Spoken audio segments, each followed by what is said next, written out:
જય માતાજી મિત્રો, કેમ છો? મજામાં? હું છું જહુ મેડીની દીકરી. મને આશા છે કે મારા દરેક મિત્રો મજામાં હશે. અને મારે કહેવું છે કે સમય બધાનો એક જેવો રહેતો નહીં, સમય બદલાતા વાર લાગતી નહીં, બરાબર. અને પેલી કહેવત છે ને કે એક દિવસ આપણી માતા એવો સમય લાવશે ને કે ઘડિયાળ બીજાની હશે પણ સમય આપણો હશે. એક દિવસ માતા એવો સમય લાવશે કે ઘડિયાળ બીજાની હશે ને સમય આપણો હશે. તો હું તો બસ એની જોડે એ જ આશા રાખું છું. તમે પણ તમારી કુળદેવી જોડે એ જ આશા રાખજો કે ઘડિયાળ બીજાની હોય પણ સમય તમારો હોય. કેમ કે એકલી મારા માટે એકલી સમય નહીં હોય, દરેક માટે. જે મને સપોર્ટ કરે છે, મારા વિડીયોને પસંદ કરે છે, મને પસંદ કરે છે, દરેકનો સમય સારો આવો. અને દરેકને એક વિનંતી છે કે મને 2-3 મેસેજ મને એવા આવ્યા હતા કે એક ભાઈએ મને એવો મેસેજ કર્યો, એટલા માટે કહેવું પડે કે હું કોઈ પંચાયત કરતી નહીં, કે હું કોઈ વધારે કોઈનું બોલતી નહીં, પણ અંદર મેસેજ આવે એનો જવાબ હું વિડીયોમાં જ આલું છું. એટલે મને મેસેજ એવો આવ્યો કે માતાજી કે આપણે બોકડો મોન્યો છે, તો હવે મારે બોકડાને કે વધેરવું કે શું કરવું. કે તો મારે એટલું કહેવું છે કે મારે આવો જ પ્રશ્ન પહેલા આવ્યો હતો અને બેનને મેં રમતો બોકડો મુકાયો હતો. હું તમને પણ એ જ કહું છું કે તમે પણ જેને કોઈ માનતા મોની હોય તો રમતો બોકડો જ મૂકી દેવો. કેમ કે મેલડીમાંનું અસવારી છે બોકડાની, કે લોકો એમ કહેતા હોય કે મેલડીમાંનો અસવાર હોય તો એને બોકડો વધેરવો જ પડે.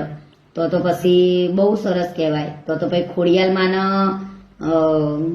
પેલો શું કહેવાય બર્યું મગરને વધેરવું પડે, દશામાના ઊંટને વધેરવું પડે, અંબેમાના વાઘને વધેરવો પડે. સાચી વાત ને? પેલા ચામુંડામાં સિંહને બલી આપવી પડે. એટલે એવું કોઈ હોતું નહીં કે મેરડીમાંને બલી આલવી જરૂરી ના. તમે રમતો બોકડો મૂકી દો, એટલાથી મેલડીમાં ખુશ ને ખુશ. આવી રીતે મને એક બેને મને આવો પ્રશ્ન કર્યો હતો, તો મેં એને એવી રીતે રમતો જ બોકડો મુકાયો હતો. આજે એનો એ કર્યા કેડે આપણે એને અહીંથી દોડ છોડી એને રમતો બોકડો મુકાઈ દીધો. આજે એને ઘરમાં શાંતિ છે, એના પતિ પત્નીમાં શાંતિ છે, એના પપ્પાના ઘરે શાંતિ છે, બધું જ એને બહુ સરસ શાંતિ થઈ ગઈ બધી રીતે. એટલે તમને પણ આજ કહેવું કે બીજું પણ થોડી હવે વાત નીકળી છે તો વધારે બોલાઈ જાય તો માફ કરી દેજો. કેમ કે મારા બોલવા જોઈએ છે, બરાબર. ખોટું હોય તો કમેન્ટમાં મને કહેજો, બુન તું ખોટું બોલ, તારી બોલી અમને ગમતી નહીં. પણ હું તો બોલીશ તો સાચું અને મીડિયામાં આમાં બોલીશ, બરાબર. કે મારા બસ દરેકને મારા ભાઈઓ હોય કે બહેનો હોય કે દરેકને મારે એટલું જ કહેવું હોય કે તમે આ માંસ મટન ખાવાનું બંધ કરી દો તો બહુ જ સારું. કેમ કે એક જીવ હોય, આપણે જીવ લઈને અને આપણો જીવ આપણું એક પેટ ભરવું એ પણ બહુ મોટું પાપ છે. તો ઘણા એવું કીધું, મેં આવું કેટલાને સલાહ આલી તો લોકો એમ કે વેચવાવાળા બંધ કરી દે, તમે બંધ કરીએ. પણ ના, વેચવાવાળા શું કરવા બંધ કરે? વેચવાવાળાનો તો બચારાનો ધંધો છે, એટલે તમે ખાવાનું જ બંધ કરશો તો વેચવાવાળા કેવી રીતે વેચશે? પછી એ ધીમે ધીમે બંધ કરી દેશે વેચવાનું. એટલે તમે આ ખાવાનું બંધ કરો તો વેચવાવાળા આપોઆપ બંધ કરી દેશે. અને બીજું કે લોકો એમ કહેશે કે મારે તો કે શરાબ પીવો જ પડે, કે મને તો એવી માર જોડે માતા છે ને તમારે શરાબ પીવો જ પડે, મને શરાબ પાય જ છે માતા. પણ આ બધી ખોટી આપણા મનની વેમ છે, આપણા જીભના ચટાકા છે, બરાબર. માર પાસે ચોપડીએ છે, મસણીએ છે, ચૂડવેલે છે, દરેક માતા. પણ એવું જરૂરી નહીં કે મારે શરાબ પીવી જ પડે, બરાબર. એ આપણા મોઢાના ચટાકાથી જ આપણે એમ કહીએ કે મારે શરાબ પીવી જ પડે, બરાબર. એટલે હું નહીં પીતી. અમુક પીતા હોય પણ પછી એમ કે બેન અમારો આ બાધા લેવા આવે ને એ લોકોની વાત કરું. પછી બીજા એમ કહેતા કે બેન અમારા ઘરમાં બહુ તકલીફ છે, અમારી કુળદેવી અમારું કોમ નહીં કરતી. તો પહેલા તો જો કુળદેવીને પોતાની કુળદેવી હોય એને તો પહેલા શરાબ જ પસંદ નહીં આવતો.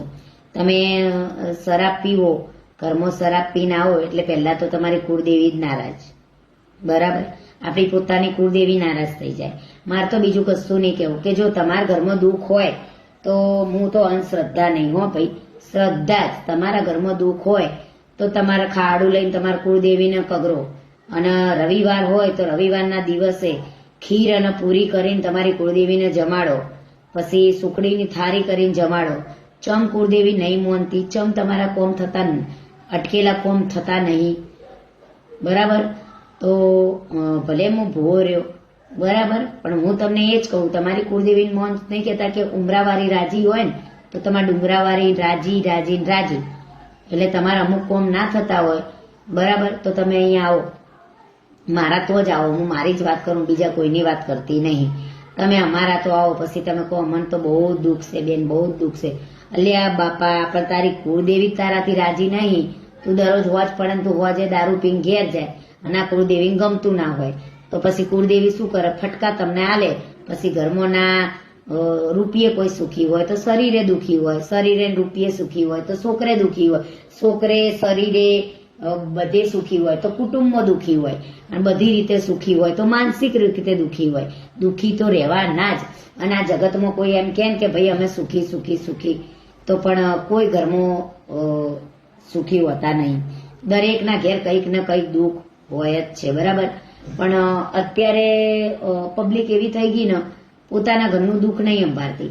આજ મારા મેં ચપ્પલ ના પહેર્યા હોય ને તો મને પગ બળતા હોય ને તો મને ચિંતા ના થતી હોય, પણ જો કોકે ચપ્પલ ના પહેર્યા હોય ને એ જતી હોય ને કે જતો હોય ને ચપ્પલ પહેર્યા વગર, તો હું કહું ચપ્પલ એ લાવતો નહીં મુવો, એના પગ બળી રહ્યા. અલી પણ તારા પગનું બળ્યું અંભાર કે, બસ મારે એટલું જ કહેવું. એટલે બસ હું એ જ કહેવા માંગુ કે તમારી કુળદેવીને રાજી રાખજો તો તમારે ચોય જવાની જરૂર નહીં પડે. અંધશ્રદ્ધા નહીં, શ્રદ્ધા રાખજો. શ્રદ્ધાથી મોટી વસ્તુ બીજું કંઈ જ નહીં. અને ઘરમાં ખાલી માંસ મટન અને દારૂ બંધ થઈ જશે તો તમારે ક્યાંય જવાની જરૂર નહીં પડે. તમારી કુળદેવી જ તમારા કામ કરશે. કોઈ એવું હોય સિગોતરનું દુઃખ આ છે તે છે તો કોઈ ભૂવાને બતાવીને એને બેહાડવાનું એવું કરવાનું હશે તો જ તમારે જવું પડશે, બાકી બીજું કંઈ જ નહીં. અને બાકી લોકો એમ કે મને તો દારૂ ના પીવું તો ચેન નહીં પડતું, આ નહીં પડતું, તો મારે એને એટલું જ કહેવું છે કે લોકો મને મેસેજો આવે કે બેન મારા દારૂ છોડાવો છે, મને કોઈક એવું મને કોકે કરી નાખ્યું છે, મને દારૂ છોડાઈ આલો તો ના, હું આ માનતી જ નહીં કે કોઈ કરી નાખે. બરાબર? કે તમારા મનથી તમે પ્રબળ બનો અને તમે એમ વિચારો કે મારે નહીં જ પીવું એટલે નહીં જ પીવું, તો તમે દારૂ છોડી શકશો. બાકી તમે પછી બીજા વાયદા કે હું બાધા લઉં દારૂ છોડું એ વાયદા, પછી તમને મારી એ માતા વળગે, તમારા ઘરની કુળદેવી એ વળગે, દરેક વળગે. પછી તમારા કોટનું વધારે નુકસાન આવે. એટલે તમે શું અઠવાડિયે કેડે આવીને પાછા શું કહો?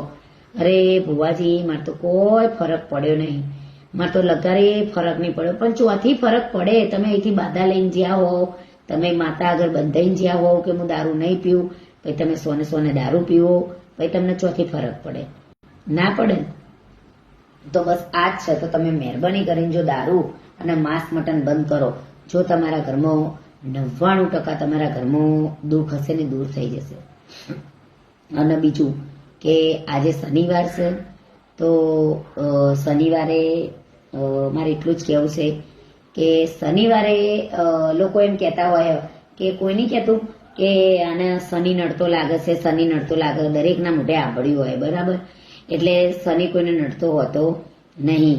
આપણા કરમ જ આપણા નડતા હોય છે. અને કરમ આપણા આ ભવના નહીં, આગલા ભવના પણ આપણા કરમ હોય છે. એટલે બસ મારે એટલું જ કહેવું છે કે તમે હનુમાન ચાલીસા કરો. શનિવારે 7 હનુમાન ચાલીસા, રેગ્યુલર રોજ 1 હનુમાન ચાલીસા. જો તમારા હવા મહિનાની અંદર તમારું ઘણા બધા એવા કામ, તમારા વિઘ્નો હશે એ વિઘ્નો બધા દૂર થશે. ઘણા એવા કામ છે તમારા કામ અટકેલા હશે એ પણ કામ દૂર તમારા થઈ જશે. પછી બીજું કે અમુક એમ કહેતા હોય કે મારે મંગળ નડે છે, બરાબર. તો જેને મંગળ નડતો હોય એ પણ દર શનિવારે જેને મંગળ નડતો હોય, મંગળ ગ્રહ હોય, એ દર શનિવારે હનુમાન ચાલીસા કરો તો એને પણ બહુ જ લાભદાયક છે એ વસ્તુ. દર મંગળવારે 7 હનુમાન ચાલીસા કરો, તમારે બહુ જ સારું રહેશે. કેમ કે હું તો કરું જ છું અને તમે પણ કરો. પછી આવી બધી ઘણી બધી મારી જોડે વાતો છે.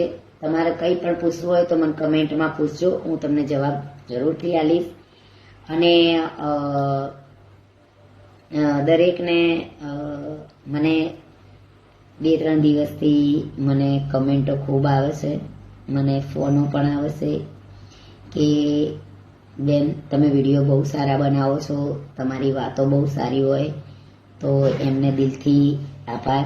મારી જહુ મેડી એમને ખુશ રાખે કે મારા વિડીયો જેને ગમે છે એને તો ગમવાના જ છે, જેને નહીં ગમતા એને મારી જોશ જ રાખે. બીજું શું કહું તને, બરાબર?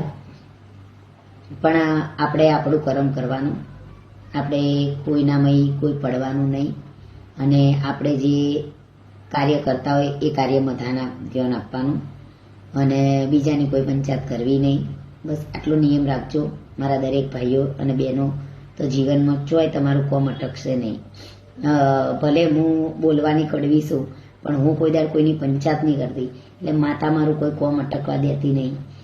મને એવું થાય ને કે મારે આ કોમ કરવું જ છે ને આ વસ્તુ આ ધારેલું આ વસ્તુ પૂરું કરવું જ છે, તો માતા કરી જ દે. ચમ કે માતાને ખબર કે મારી દીકરી કોઈની પંચાયત નહીં કરતી. અને હાર આમ જઈને ઊભી રહું. ભલે તમે મને સુખમાં નહીં બોલાવો, પણ દુઃખમાં તમે મને બોલાવશો ને તો હું વિચાર નહીં કરું તમે ભાઈ મને સુખમાં નથી બોલાવી. હું અહીંયા આવીને જરૂર ઊભી રહીશ.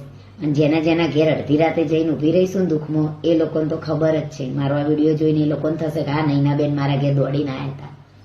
બાકી આપણે ઘણાના ઘેર એવી રીતે દોડીને ગયા છીએ અને આગળ પણ જઈશું.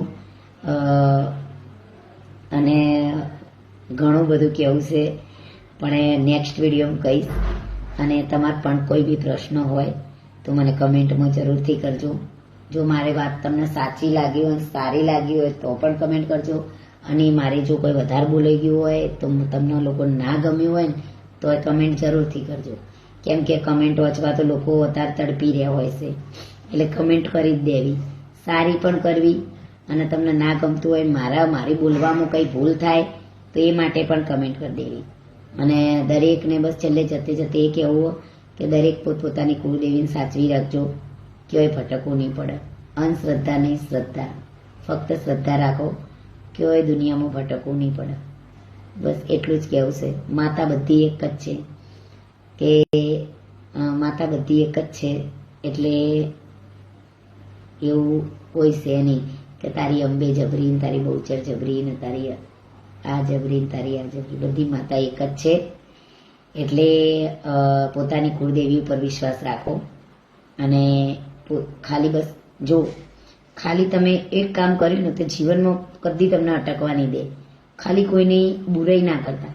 અને કોઈ દીકરીની તો કદી જીવનમાં ભૂલથી પણ કોઈ દીકરીની ખરાબ વાત ના કરતા. તો જીવનમાં જો તમારું કોમ કદી અટકવા નહીં દે, તમારી કુળદેવી જીવનમાં તમારું કોમ અટકવા નહીં દે. પણ જો તમે કોઈ દીકરીની ખરાબ વાત કરી અને તમને ના ખબર હોય અને એવી વાત જો કોઈ દીકરીની કરી, અને એ પણ એવી દીકરીની વાત કરી કે બધેથી હારી ગયેલી હોય, અને જો એ વાતની એને ખબર પડીને જો એનું રુધિયું રોયું ને તો એ પણ એની વાતેડી તમને ચોઈને ના રાખે. એટલે મહેરબાની કરી કોઈની પંચાયત ના કરવી. આ જગતમાં આપણે આપણું જ કરવું, કેમ કે આ કળિયુગ છે. કાલ આપણે કોકની પંચાયત કરીએ તો પાછળ આપણા છોકરી છોકરા એ બધા મોટા થતા જ હોય. એટલે આપણે કોઈની પંચાયત કરવી નહીં. વધારે બોલાઈ ગયું તો માફ કરજો. જય માતાજી, જય જહુમાં. તમને મારી જહુ મેડીના દર્શન કરાવી દઉં. તો બોલો જહુ મેડી માની જય.